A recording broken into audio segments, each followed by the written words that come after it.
For best results, I suggest you watch this video on a cell phone.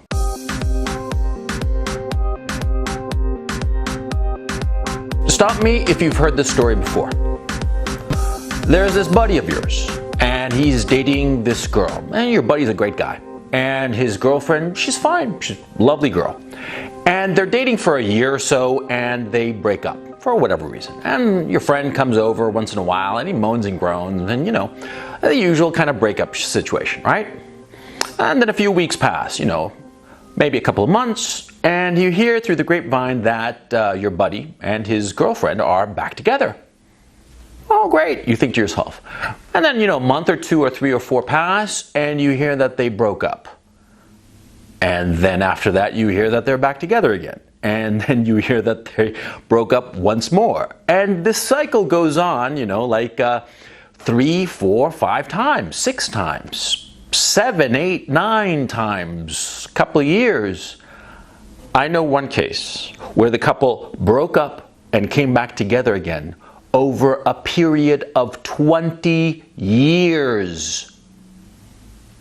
20 years. I wish I were kidding. I'm not. It's some people that I knew in college.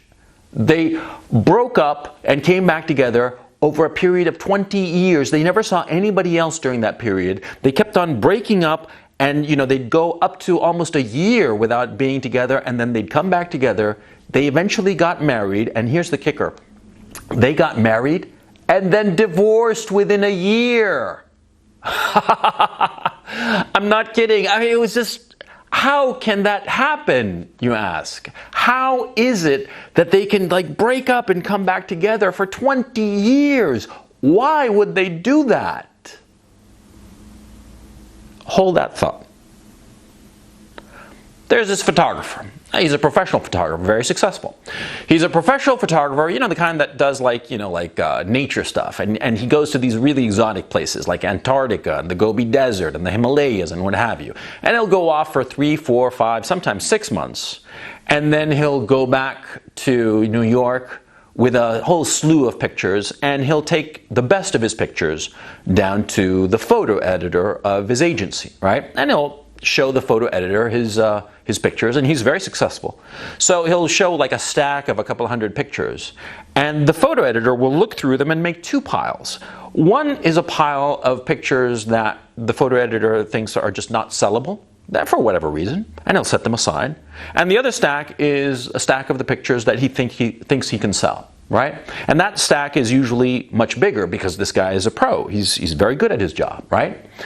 And you see, there's this one picture that the photographer takes, right? It's of a mountain. And there's nothing really special about the picture, right? And so he shows it to the photo editor, and the editor looks at it, and it's not a big deal, so he sort of rejects it, right? And then 6 months later, he comes back with a totally different set of pictures. The photo editor looks through the stack, and there's the same picture of the unremarkable mountaintop. And he sets that one aside. And this happens 3, 4 times. And finally, by the 5th time, the photo editor takes the mountain picture, and he shows it to the photographer and says, why do you keep showing me this picture? I've rejected it before. It's not very interesting or remarkable. Why do you keep showing me this one? And the photographer sort of sheepishly scratches his head and says, well, that picture, I had to climb to this other mountaintop to take it. And it was such a huge hike, and I had to spend the whole night there, and I finally took the picture just when the light was right, And it was such a hard picture to take. That's why I keep showing it to you. Another story. There was this guy during the Depression. His name slips my mind. He was a big-time investor. And during the market crash in 1929, right? All the stocks started going down, and he started buying into the stock market as the price of all the stocks were going down. The shares were tumbling in price, and he kept buying, And he would always say the same thing, it's going to turn around, it's going to turn around. And he would keep on throwing good money after bad, just buying stocks even as they went down in price. Now, Stock prices, of course, you lose money when you sell the stock, right? I mean, if you buy a stock at 100 and it goes down to 90, you haven't actually lost anything until the moment you decide to sell that stock, right? Right. But see, this investor, who was an experienced investor, he kept on buying into the market.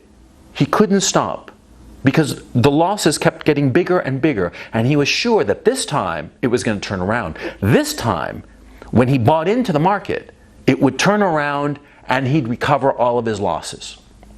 He kept on buying into the fall of the stock market, and eventually he was ruined. He lost it all. Now, those three stories sound radically different. Those three stories are exactly the same story. It's not obvious, but the flaw of the three people there, or the boyfriend and girlfriend and the photographer and the stockbroker, they all have the same flaw. It's called the sunk cost fallacy. It's very important that you learn it. It's essential that you learn it. Okay? And I'll explain why. You see, two Israeli psychologists, Daniel Kahneman and Amos Tversky, discovered or identified the sunk cost fallacy. And this fallacy is key to human nature. Human beings are reluctant to accept losses. They are extremely reluctant. They are willing to forgo earnings in order to not have to realize losses.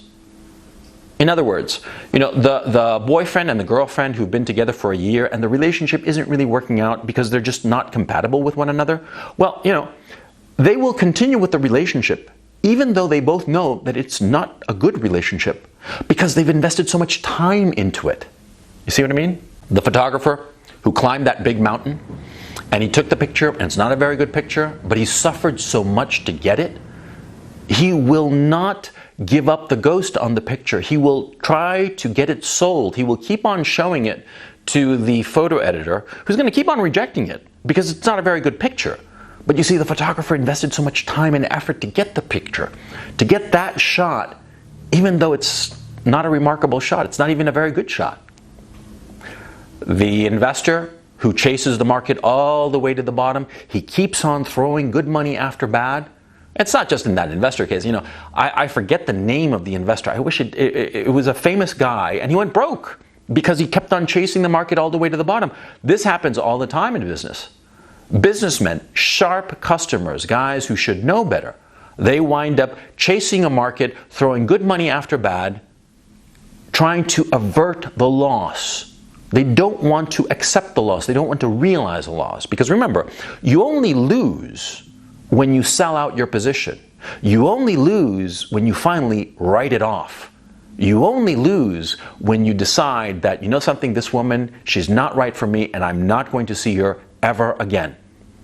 That's when you truly lose. But people are so reluctant to do this. You're probably reluctant to do it. How many times have you broken up with some girl and then you got back together with her? Because sort of like you had forgotten how bad things were when you were with her, right? Because that's what happens.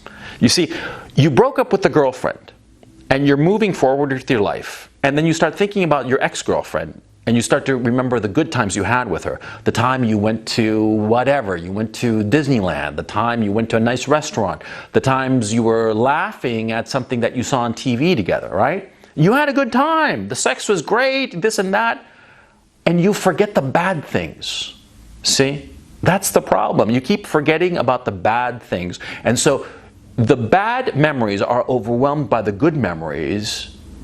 And so finally you pick up the phone and you call her. And the same thing has happened to her. She's forgotten the bad memories, the fights you guys had, and the reasons you had the fight, right? So you get back together, and everything seems to be going fine for a while, and then the old problems come back up, and all of a sudden, you're right back where you started, and you know that this relationship is toxic, you know this relationship, you should end it. You finally end it, and then a few weeks pass, and you miss her again, right? Right, it's happened to you, it's happened to me, it's happened to everybody. We all fall for this fallacy, okay? And it's much more important than mere girls, okay? It's your life. Because if you were to dissect the lives of people who have had shitty lives, you will discover that most of them, they had shitty lives and didn't amount to much and didn't do much with their lives because of the sunk cost fallacy. Because you know what it's called in regular language? It's not called the sunk cost fallacy. It's, oh, well, I fell into a rut. And the rut lasted 40 years. That happens all the time. Let me tell you another story. Do you know guys who live at home with the parents in the basement, right? And they live there and they've got a crappy job and they've got all this debt because of the student loan situation and whatnot. And they live with their parents and it's a shitty existence, but they stay. They stay for a year, 2 years, 3 years, 5 years with the same crappy job, the same crappy situation. They can't get out because they can't save enough money to do anything with their lives or start a business or anything like that. They dream about the things that they're going to do, but they never do any of them because they say, oh, well, I'm stuck in a rut. No, they're not. They're not stuck in a rut. What it is they are unwilling to write off the sunk cost of their situation. They are unwilling to say, you know something, I've got to change. I've got to change everything. I've got to tip over the table, throw everything off, start fresh, start new. They are willing to do that because they are afraid of what they will lose. Because, yeah, they might be living in their parents' basement, but they're getting 3 squares a day. You know, they might be having a crappy job, but at least they're getting something, enough money to, you know, pay off the debt and get a little weed for the weekend, right? They might have a shitty social life, but at least they've got the internet and they got like online porn or some crap like that, right? You see the problem. You see, a rut is basically somebody who is trapped in the sunk cost fallacy. They are unwilling to break out. And so they stay in the same rut for years, and the years turn into decades. And as their life starts to end, that's when the regrets start. That's when they start thinking, you know, what did I do? You know that woman who was with that guy for 20 odd years and married him and then within a year got divorced, right? That one, I know her. I know her personally. She's a friend of mine, right? I told her for years to break up with the guy. She never did, and so spilt milk. But the thing is, see, I know her story really well. She's what, 45? Yeah. Shit, yeah, she's 45. She's 45, no kids, and she's too old to have children. And she doesn't have anybody in her life. She's got nothing to show for the relationship, okay? She sacrificed aspects of her career in order to continue with this guy. And they would keep on breaking up and coming together again over the years, right? That was the rut that they were in. That's the rut that she was in. Right? You're in a rut. You're in a bad situation that's not horrible, right? And so you're going to stay in it, right? It's like the old story of the frog in the boiling water. If the water is boiling and you toss a frog in, the frog's going to leap right out. But if you put a frog into cold water and start turning up the heat, that frog is going to stay there. The frog is going to stay there. He's not going to jump out. The frog is going to be boiled alive without complaint. Don't let that happen to you. If you ever feel that you're in a rut, if you ever feel that things are just shitty and that you're stuck, what you have to do is break out. Don't worry about what you break. You break up with the life that you have, you break up with the bad girlfriend, you break up with whoever, whatever situation, break up. Break up is hard to do because it's comfortable and soothing to continue in a static situation. It's comfortable and nice. It makes you feel good to have that stability, even if it's a shitty stability. Even a shitty stability is preferable to change. Lots of times. Because we're all human, we're all afraid. The sunk cost fallacy affects us all. And I'm not going to lie, there have been lots of times when I've been stuck in a static situation and it was miserable, but it was not miserable enough for me to want to change.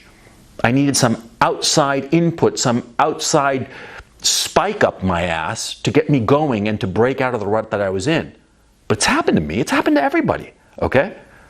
But once you identify that you are in such a rut, once you identify that you are stuck in a miserable static situation that is not miserable enough, then you have to change. Don't fall for the sunk cost fallacy. I'll leave a couple of links below to some books that I've read that I think are pretty good, that can help you out. The Michael Lewis book is actually pretty good because it sort of like explains Tversky and Kahneman and what they were doing and the key insights that they had, right? That's a great book to start with. There are other books, but the point I'm trying to make is, see, identify what the problem is. Think about that couple that kept up breaking up and coming back together again for 20 odd years. Think of the photographer showing the crappy picture and hoping that this time the photo editor would like it. Think of that investor who threw away all of his fortune because he was afraid to take the loss. Think of these people. They all had the same story, and I'm sure it's a story that you're suffering. If you haven't suffered it yet, you will, believe me, because we all have this problem at one point or another. You have to learn to identify it and break out of it, because if you don't break out of it, you will watch as your entire life vanishes.